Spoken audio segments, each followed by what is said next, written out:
নমস্কার। আমরা শুরু করে দিলাম আমাদের প্রথম এপিসোড।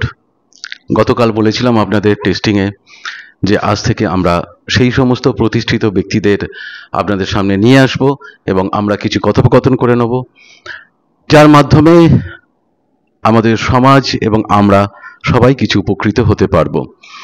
সেই সমস্ত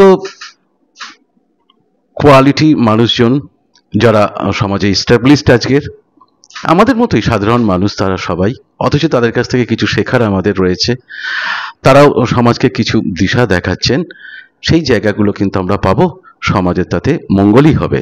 আপনারা দেখতে থাকুন, আমাদের বলো কলকাতা টিভির সাথে থাকুন। নিজেদের রিলেটিভস এবং নিজেদের ফ্রেন্ডস সবাইকে আপনারা বলুন দেখতে এবং শেয়ার করে দিন, যাতে সবাই দেখতে পায়। তা প্রথমে আমরা এখন আজকের পেয়ে গেছি মিসেস কাকলি চক্রবর্তীকে। উনি একজন টিচার, আমার মতোই টিচার উনি একজন, কিন্তু আমার থেকেও উনি অনেক বেশি নাম করেছেন আজকের কলকাতায়। উনি IELTS, PT, GRE এগুলো পড়াচ্ছেন। 18 বছর উনি পড়াচ্ছেন, দীর্ঘদিন ধরে পড়াচ্ছেন। তা উনি একজন সাংসারিক মানুষ, সংসার ধর্ম করাবার পরেও কিন্তু এখনো উনি চালিয়ে যাচ্ছেন। আমরা শুনে নেব সবকিছু ওনার কাছ থেকে এবং আমরা দেখে নেব যে এই বিদেশে যাবার জন্য যে সমস্ত পরীক্ষাগুলো আমাদের স্টুডেন্টসদের দিতে হয় সেগুলো কিভাবে দিতে হয়, তাতে কত পয়েন্টস আমাদের পেতে হবে এবং কারা দিতে পারবেন, সবকিছুই আমরা শুনে নেব ওনার কাছ থেকে। নমস্কার ম্যাডাম। নমস্কার। আপনাকে আমাদের বলো কলকাতা টিভি চ্যানেলের স্টুডিওতে খুব স্বাগত। আপনাকে খুব খুব ভালো থাকবেন, আপনার প্রত্যেকটা দিন শুভ হোক, ঠাকুরমা স্বামীজির চরণে এই প্রার্থনা করি। তা আমরা যোগাযোগ করেছিলাম আপনার সাথে, আপনি এসেছেন, আমাদের মধ্যে উপস্থিত হয়েছেন, খুব খুব ভালো লাগলো। আমাদের ভালোবাসা এবং অন্তরের প্রণাম আপনাকে এবং আমাদের দর্শকবৃন্দ সবাইকে জানালাম। দেখতে থাকুন, আমরা বলে যাচ্ছি পরপর এক এক করে আমাদের কথাবার্তা মিসেস চক্রবর্তীর সাথে কথা বলে যাচ্ছি। আচ্ছা ম্যাডাম, আপনি আমি কয়েকবার গিয়েছিলাম।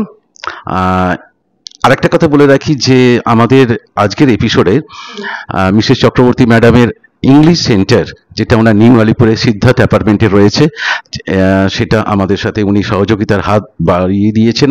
এবারে আমাদের তারপরে এপিসোডগুলো হচ্ছে এবং আমাদের সেইটা দেখানোর জন্য আমাদের ল্যাপটপে এখানে এটা একটা আমরা প্রোমোটাকে দিয়ে রেখেছি ওনার এই জায়গাটা।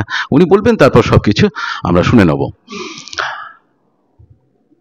তা প্রথম যে কথাটা আমরা একটু আলোচনা করব সেটা হলো ছোট্ট করে অল্প কথায় যে আপনি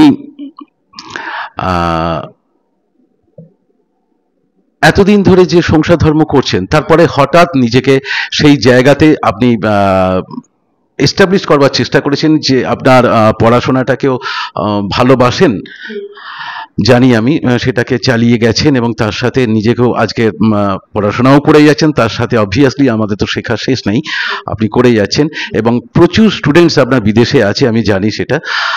তা এইটা আপনি কিভাবে করলেন যদি একটুখানি বলেন, আমরা তাহলে খুব ভালো হয়। ডেফিনেটলি।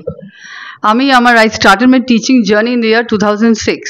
তো প্রথমে আমি শুরু করেছিলাম স্পোকেন ইংলিশ দিয়ে, তারপরে slowly I diversified into teaching IELTS, যেটার ফুল ফর্ম হচ্ছে international English language testing system, তারপরে TOEFL, তারপরে PT, তারপরে GRE। তা যদি কোনো স্টুডেন্টকে যদি বিদেশে সে যদি পড়তে যায়, মানে হায়ার স্টাডিজ করতে চায় কিংবা চাকরি বা ইমিগ্রেশন যদি করতে হয়, তাহলে তাকে এই IELTS তাকে দিতেই হবে। আর TOEFL আর PTটাও ওটাও হচ্ছে আপনার পড়তেও যেতে পারে, প্লাস এখন তো PT অ্যাকসেপ্টেড হয়ে গেছে, PT কোর্স, যেটা ক্যানাডাতে ওরা গিয়ে ইমিগ্রেশনের জন্য করতে পারবে। তো এই IELTS যে এক্সামটা, এটা আপনার প্রত্যেক মাসেও হয়, 4 বার 5 বার করে। এখন তো কম্পিউটার বেসড ট্রায়ালস হয়ে গেছে, এটা ফ্রম মানডে টু সানডে হচ্ছে। তো এটা স্টুডেন্টস ধরুন যারা দোজ হুজ এজেস, মানে এজেস অ্যাবাভ 16, তারা বসতে পারে এক্সামে। আপার এজ লিমিট কিছু নেই এবং এই এক্সামটা খুব কঠিনও না, আবার খুব ইজিও না। ভালো করে যদি পড়াশোনা করে সিরিয়াসলি এবং ডেডিকেটেডলি, ডেফিনেটলি তারা এটা দে ক্যান ক্র্যাক ইট। এবং আমার বহু স্টুডেন্টস তারা বিদেশে অনেক বছর ধরে আছে এবং তারা খুব ওয়েল সেটেলড। এখন আমি পড়াচ্ছি, এখন অনেকে ক্লিয়ার করে গেছে, তারা চলে যাবে শিগগির। তো এটা এমন এটা হচ্ছে একটা খুব এখনকার ইয়াং জেনারেশন, তারা ভীষণ ইন্টারেস্টেড টু গো অ্যাব্রড, বাইরে পড়ার জন্য। কারণ তারা মনে করে যে ইন্ডিয়াতে হয়তো তাদের সেরকম পাবে না, তারা যে কোর্সটা করছে সেই অনুযায়ী তারা হয়তো চাকরি পাবে না বা স্যালারিটা হয়তো পাবে না, তাই জন্য they are thinking of moving abroad. এবং এটা এখন অনেকটা বেড়ে গেছে অ্যাওয়ারনেসটা।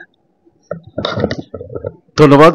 আপনি বললেন এই জায়গাটা, আমি আরো একটু ডিটেলসে কিছু আলোচনা আপনার সাথে করে নিচ্ছি। যেটা আপনি প্রথমে বলুন যে আমাদের অনেকেই এই জিনিসগুলোকে হয়তো জানেন, অনেকেই জানেন মানে অনেকে জানেন না, যারা এগুলো চিন্তা ভাবনা করছেন যে এই যে IELTS, PTE, GRE এগুলোর একটুখানি ফুল ফরমেশনটা বলবেন, আর কত বছর হলে বয়স হলে তারা এগুলোকে প্রিপারেশনটা নিতে পারে বা পরীক্ষাগুলো দিতে পারে।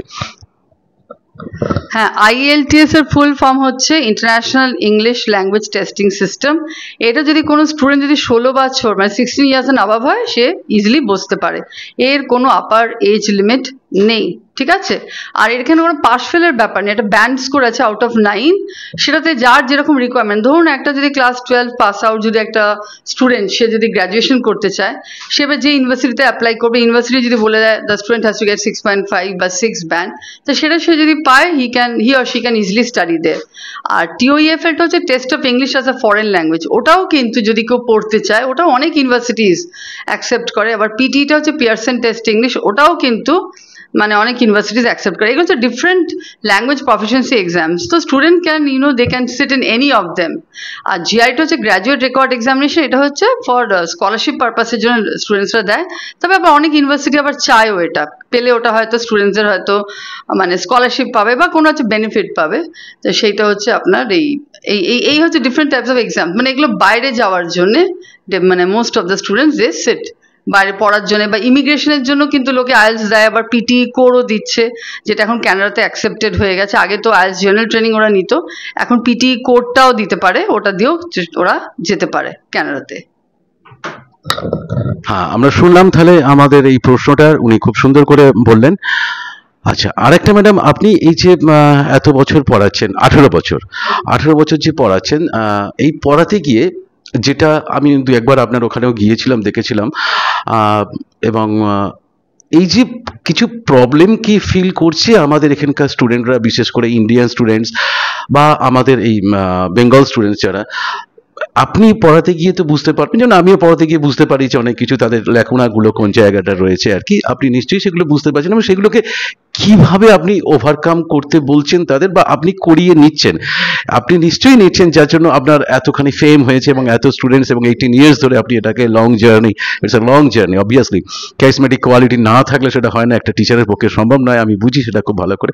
তাই এটাকে আপনি কিভাবে দেখছেন বা কিভাবে বলছেন আমাদের স্টুডেন্টসরা যারা মনে করছে যে আমরা এই পরীক্ষাগুলো বসবো বা সেটা সিরিয়াসলি বসবার জন্য, তাহলে আপনি কিভাবে বলছেন তারা প্রিপারেশনটা নেবে সেটা বলে দিন।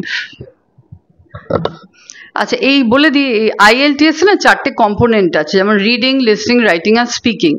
রিডিংয়ে কিন্তু ম্যাক্সিমাম স্টুডেন্টসরা দে ফেস ডিফিকাল্টিস, কারণ ওটা না একটু চ্যালেঞ্জিং থাকে। মানে ধরুন 3টে প্যাসেজ থাকবে, 40টা কোয়েশ্চেন্স থাকে, তার মধ্যে 2টো প্যাসেজ মোটামুটি সেমি হার্ড থাকে, কিন্তু একটা খুব ডিফিকাল্ট থাকে। তো অনেক স্টুডেন্টরা মানে ওরা মানে 40টা কোয়েশ্চেন্স 1 ঘন্টার মধ্যে না ওরা সলভ করতে পারে না, they run out of time. মানে ওই টাইম ম্যানেজমেন্ট একটা বিরাট ফ্যাক্টর। তারপরে অনেক সময় বুঝতে পারে না ভোকাবুলারি, স্পেশালি যারা the students who hail from vernacular background, specially Bengali medium বা হিন্দি মিডিয়াম, ওদের কিন্তু একটু অসুবিধা। ইংলিশ মিডিয়াম ধরুন যারা ICSE CBSE বোর্ড থেকে যারা পাস আউট, তাদের কিন্তু অতটা হয় না in comparison to the students who past form vernacular backgrounds. তো ওইটা আমাকে খাটতে হয়, ওদের বলতে হয়, প্র্যাকটিস করতে। আমি ওদেরকে অনেক স্টাডি মেটেরিয়ালস দিই, বসে বসে করাই। ওরা যেখানে বুঝতে পারে না আমি ওদেরকে পিন পয়েন্ট করে দিই। আর একটা যেটা ফ্যাক্টর আছে লিসনিংয়ে কিন্তু একটা স্টুডেন্টের কিন্তু the student has to possess sharp auditory skills, মানে কি বলছে এখন যে স্পিকার, সে কিন্তু ইন্ডিয়ান নয়, সে ধরুন অসিও হতে পারে, ব্রিটিশারও হতে পারে, ক্যানাডিয়ানও হতে পারে, তাদের অ্যাকসেন্ট কিন্তু ডিফারেন্ট, অনেক স্টুডেন্ট কিন্তু ধরতে পারে না। তো ওটার জন্য কিছু না প্র্যাকটিস করলে হবে। আর এখনকার ইয়াং জেনারেশন এরা তো প্রচুর পডকাস্ট দেখে, তারপরে আপনার ওই যেসব যে ফরেন যে চ্যানেলগুলো হয়, মুভিসগুলো দেখে, অতটা ওদের অসুবিধা হওয়ার কথা না, লিসনিংটা মোটামুটি ইজি থাকে। এবার থাকছে ধরুন স্পিকিং আর রাইটিং। স্পিকিংও কাউরির মানে যারা ধরুন ভালো ইংলিশে তাদের অসুবিধা হয় না, যারা ধরুন ভার্নাকুলার ব্যাকগ্রাউন্ড থেকে থাকে তাদেরকে একটু প্র্যাকটিস করে দেওয়ার। আমার কাছে একটা ব্লগ আছে, ব্লগটায় মানে অল ওভার দ্য ওয়ার্ল্ড আমার কাছে কোয়েশ্চেন্স আছে, সেগুলো আমি বসে বসে ধরে ওদের অনেক প্র্যাকটিস করিয়ে দিই ওদেরকে, তাই জন্য স্টুডেন্টদের খুব একটা অসুবিধা হয় না। অনেকে কিন্তু কমনও পেয়ে গেছে, মানে বেশ অনেকগুলো কোয়েশ্চেন। আর রাইটিং আছে, রাইটিং হচ্ছে একাডেমিকের রাইটিংয়ে 2টো থাকে, একটা হচ্ছে এসে থাকে আর একটা ধরুন বার গ্রাফ বা পাই চার্ট, লাইন গ্রাফ। ওটা প্রথম স্টুডেন্টসরা একটু ফেস করে ডিফিকাল্টি, কিন্তু আমি এমনভাবে পড়িয়ে দিই ওদের আর অসুবিধা হয় না। আর জেনারেল ট্রেনিংয়ে তো ধরুন একটা এসে থাকে, লেটার থাকে, ওটা ওদের অসুবিধা হয় না, কিন্তু ওটা বেশ ইজি থাকে। তো এইভাবে আমি করে দিই, মানে যার যেটা ধরুন উইকনেস আছে বা লুপহোল আছে, ওই মানে I work hard on that, মানে তাকে আমাকে প্রচুর মেটেরিয়াল দিতে হয়, তাকে বোঝাতে হয় যে এইভাবে এইভাবে করো, এইভাবে হবে। এবং আরেকটা জিনিস যেটা আমি বলি সেটা যে প্রচুর পড়তে হবে, মানে ধরুন ফাঁকিবাজি করলে চলবে না। আমি একদিন 1 ঘন্টা পড়লাম, আর একদিন 6-7 ঘন্টা পড়লাম, সেটা হবে না। মানে একটা ব্যালেন্স রাখতে হবে, মানে I have to study religiously. এবং দেখেছি যারা যারা কিন্তু এটা করেছে তারা একদম ফার্স্ট অ্যাটেম্পটে খুব ভালো একটা ব্যান্ড স্কোর পেয়ে বেরিয়ে চলে গেছে। তো এইগুলো যে ফলো করে tips and tricks, I think they can easily clear IELTS বা TOEFL বা পিটি। খুব ভালো বললেন। আপনারা শুনলেন যারা এগুলোকে করবার চেষ্টা করছেন, শুনলেন তাদের অনেকখানি হয়তো আমার মনে হয় যে উপকার হলো, কাজে লাগবে তাদের এই কথাগুলো, ম্যাডামের কথাগুলো। আর একটা ম্যাডাম, আচ্ছা আমরা আজকে যে টিচিং লাইনে আছি সবাই যেটা করি আর কি, তা আপনি মনে করেন যে মোটামুটি কিরম ধরনের স্টুডেন্ট কত দিনের ক্লাস করলে তার ডিউরেশন কিরম, বা কিরকম ভাবে কতক্ষণ পড়াশোনা যদি করে আর কি, তাহলে সে মোটামুটি এগুলোকে ক্র্যাক করতে পারবে আর কি, এটা যদি একটু বলেন। দেখুন, আমি যে আমার পড়াই না, ধরুন আমি অনলাইনেও পড়াই, অফলাইনেও পড়াই, আমার একটা আছে যে 50টা ক্লাসেস আমি দিই। তো সেটা হচ্ছে over a span of 2 months. তো স্টুডেন্ট 2 মান্থস হচ্ছে ইনাফ। এবার ধরুন যদি কেউ যদি খুব উইক হয় বা কেউ যদি মনে করে যে no, I am not confident, আমি ঠিক পারবো না, তখন তার ক্ষেত্রে হয়তো 15-20 দিন এক্সট্রা লাগবে। তবে মোটামুটি 2 মান্থসটা কিন্তু আমাকে ধরে রাখতেই এগোতে হয়। কারণ বেশি উইকে আমার 2টো করে ক্লাস আমি নিই, কারণ আমি দেখছি বেশি ডিলে করলে তখন স্টুডেন্টও তার ইন্টারেস্ট হারিয়ে ফেলে, তারপরে তাদের অনেক প্রবলেম এসে যায়, তখন তারা ক্র্যাক করতে পারে না, মানে তখন অনেক অনেক সমস্যা এসে যায়। তো 2 মান্থসটাই আমি ধরে রাখি, বলি এই ফ্লোতে পড়ে নাও, পড়ে এক্সামটা দিয়ে দাও, তারপরে তোমার যা কাজ আছে করো। তো 2 মান্থসে মানে উইকে 2টো করে আমি ক্লাস দিই, ওটা 2 মান্থস ইনাফ। আর যদি ধরুন কেউ খুব উইক হয় তখন তার একটু বেশি টাইম লাগবে, তবে জেনারেলি 2 মান্থসের মধ্যে হয়ে যায় স্টুডেন্টসদের। আচ্ছা, আর আপনার মোটামুটি আপনি যদি একটু বলেন, একটা স্টুডেন্টকে প্রিপারেশন নিতে গেলে ডেইলি তাকে বাড়িতেও তো একটা পড়াশোনা করতে হবে, তা সেইটা কিরকম ভাবে কতক্ষণ পড়াশোনা করলে, যদি সিরিয়াসলি, যেটা আপনি রিলিজিয়াসলি পড়াশোনার কথা বলছিলেন, এটা করতে হবে, মানে তারা তাহলে এটা পারবে? আমি তো বলি 6 ঘন্টা। এবার কিছু কিছু স্টুডেন্ট তখন বলতে থাকে যে ম্যাম 6 ঘন্টা মানে বেশি বেশি হয়ে যায়, কিন্তু আমি বলি 6 ঘন্টা যদি টাইম দিতে পারো তাহলে কিন্তু খুব ভালো, তোমার একদম মানে তুমি মানে ভালোভাবে ক্লিয়ার করতে পারো। যারা শোনে তারা করে, তবে আমি বলি যে অ্যাটলিস্ট 6 আওয়ার্স মানে আপনার তাকে টাইম দিতেই হবে ডেলি। 6 আওয়ার মানে সকালে ধরুন 3 ঘন্টা দিল, রাত্রে মানে সন্ধ্যের দিকে 3 ঘন্টা দিল। এবার অনেক স্টুডেন্টরা তো ওয়ার্কিং থাকে, তারা টাইম দিতে পারে না, তখন আমি বলি উইকডেজ মানে হলিডেজে তুমি দাও, মানে যেভাবে হোক তাকে টাইম দিতেই হবে যদি সে ওটা ভালো ব্যান্ড স্কোর করতে চায়। অরেলস এমনি যদি টাইম যদি মানে না দেয় তখন তার পক্ষে একটু চাপের হয়ে যেতে পারে, কিন্তু যদি টাইম দিয়ে পড়ে, আমি যেটা বলি সাজেশন, সেটা ফলো করলে ডেফিনেটলি যারা করেছে তারা তো মানে দে ক্লিয়ার্ড অ্যান্ড দে ওয়েন্ট। এখন সবাই মোটামুটি অনেকেই সেটেলড অ্যাব্রডে, কেউ নেই ইন্ডিয়াতে। আমিও সেটাই জানি। মোটামুটি যেটা জেনেছি আমি ম্যাডামকে, সিরিয়াসলি আমি জানি, যেহেতু আমিও টিচিং প্রফেশনে আছি বলে। তা আলোচনা আমরা করলাম মোটামুটি খুব ভালো করে। এই বিদেশে যাওয়া যে পরীক্ষাগুলো, সত্যি কথা কিন্তু আমরা জানি যে অনেকেই করছেন, বিভিন্ন জায়গায় বিভিন্ন রকম ইনস্টিটিউট রয়েছে এরকম, কিন্তু আমি দেবজিৎ স্যার, আপনারা যারা আমাকে জানেন আর কি, তারা জানেন, এবং আমি সেই সমস্ত মানুষজনকে আমার চেনাশোনা জানার মধ্যে যারা রয়েছেন তাদেরকেই নিয়ে আসবো, যারা সত্যিকারের মন থেকে, আমার মতো, আমি যেমন মন থেকে প্রাণ থেকে পড়াই আর কি, উনিও সেরকম ভাবে পড়ান, এইরকম মানুষজনদের নিয়ে আসবো, অবভিয়াসলি যাতে সমাজে কিছু স্টুডেন্ট যেন তারা এস্টাবলিশড হতে পারেন, তারা কিছু শেখে যেন, এইটুকুই আর কি। খুব ভালো লাগলো ম্যাডাম একটা। আর আপনি হ্যাঁ, আচ্ছা বলুন। অনেক স্টুডেন্ট, যেমন আমি না, আমার একটা মেন থিং হচ্ছে আমি খুব ভোকাবুলারির উপর জোর দিই। তো আমার অনেক স্টুডেন্ট বলেছে ম্যাম আমরা কিন্তু আপনার কাছে এসে কিন্তু এই ইংলিশের ওয়ার্ডসগুলো কিন্তু জানতাম না, আপনার কাছে এসে আমরা শিখে গেলাম। তো এটা শুধু আইএলটিএস ক্লিয়ার করলাম না, মানে আমরা অনেক ভোকাবুলারি মানে অনেক ওয়ার্ডসের মানে জানতাম না, আপনি আমাদের ধরে ধরে শিখিয়ে দিন কীভাবে বলতে হবে, কীভাবে লিখতে হবে। আমি হ্যাঁ, এটা কেন করেছি, কারণ বিদেশে যখন তুমি এয়ারপোর্টে যাবে বা নামবে, যখন তুমি কথা বলবে তখন ওরা বুঝবে যে no, this person has from India and he knows English বা শি নোজ ইংলিশ, মানে বলার মধ্যে একটা যে আছে সেটা কিন্তু আমি তো করি। এবং ওরা অনেকেই বলেছে যে ম্যাম আমরা আপনার কাছে এসে কিন্তু অনেক শিখে গেছি। এইটা একটা বিরাট আমার পাওনা বলতে পারেন। আচ্ছা, খুব ভালো, ম্যাডামের কাছ থেকে শুনলেন সমস্ত কিছু। আর একটা কথা তাহলে বলবো, যারা খুব ইন্টারেস্টেড হবেন, যে সমস্ত স্টুডেন্টসরা মনে করছেন ম্যাডামের, আমি জানি বহু বছর ধরে, প্রায় আমি 22-23 বছর ম্যাডামকে আমি চিনি আর কি, জানি। উনি যেহেতু আমি টিচিং লাইনে আছি বলেই আর কি, নিমালিপুরেই উনি থাকেন, ওনার সেন্টার ওখানে, ওনার বাড়িতেই কয়েকটা ফ্ল্যাট আছে, সেখানেই উনি করান আর কি। তা আপনি নিজের মুখেই আপনার সেন্টারের নাম এবং অ্যাড্রেসটা, লোকেশনটা যদি বলে দেন, যেহেতু আমি মাস্টারমশাই এবং স্টুডেন্টদের সুবিধা হবে, এবং সত্যি কথা আমি বলছি, এনার কাছে এলে কিন্তু প্রত্যেকেই কিন্তু ক্র্যাক করতে পারবে এই সমস্ত এক্সামগুলো, আমি বলছি, আমি জানি সেটা। তা আমিও প্রচুর স্টুডেন্ট পাঠিয়েছি ম্যাডামকে।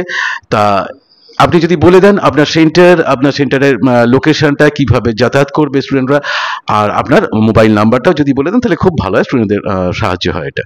ঠিক আছে, আমার সেন্টারটা হচ্ছে নিউ আলিপুরে, অ্যাড্রেস হচ্ছে 31/3 Bankim Mukherjee Sarani, Siddharth apartment, opposite union bank, Kolkata 53। Bus stop হচ্ছে new Alipur state bank, Ghosh brothers. আর আপনার নিউ আলিপুর পেট্রোল পাম্প থেকে এটা হার্ডলি বোধহয় 5 মিনিটস লাগবে বাই কার বা বাই এনি ভেহিকেল, আর অন ফুট হয়তো মানে 7 to 10 মিনিটস লাগবে। আর আমার সেল নাম্বার হচ্ছে 9831303362, আর একটা হচ্ছে 8910817411। আসার আগে যদি কল করে নেন খুব ভালো। আর বলে দিই, সেন্টারটা একদম মেন রোডের উপরে, কোনো অ্যালি বা কোনো ন্যারো লেনের মধ্যে নেই, একদম মেন রোড। সিদ্ধার্থ অ্যাপার্টমেন্ট একদম মেন রোডের উপরে, তার সামনে একটা ছোট কালী মন্দির আছে, আপনি যে কাউকে জিজ্ঞেস করলে দেখিয়ে দেবে। আর তারপরে যদি আমাকে ফোন করে দেন, I definitely guide you. Mobile number? আচ্ছা, মোবাইল নাম্বারটা হচ্ছে আমার 9831303362, আর একটা হচ্ছে 8910817411। থ্যাংক ইউ ম্যাডাম, খুব ভালো লাগলো আপনার।